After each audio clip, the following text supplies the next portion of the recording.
ஷாலினி, இந்த 30 நாள்ல ஏதாவது என் பேச்சோ என் ஜோக்ஸோ உன்னை வேதனைப்படுத்தியிருந்தா just keep in mind Shalini. நான் எங்க அம்மாவை பார்த்ததில்ல. என் லைஃப்ல நான் முதல் ரொம்ப நேசிச்ச பெண் நீதான் ஷாலினி.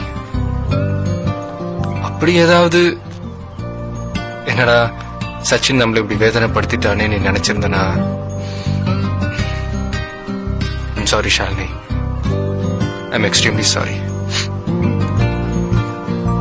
இனிமே I won't call, I won't come. கண்டிப்பா முன்னாடி வரக்கூட மாட்டேன் ஷாலினி.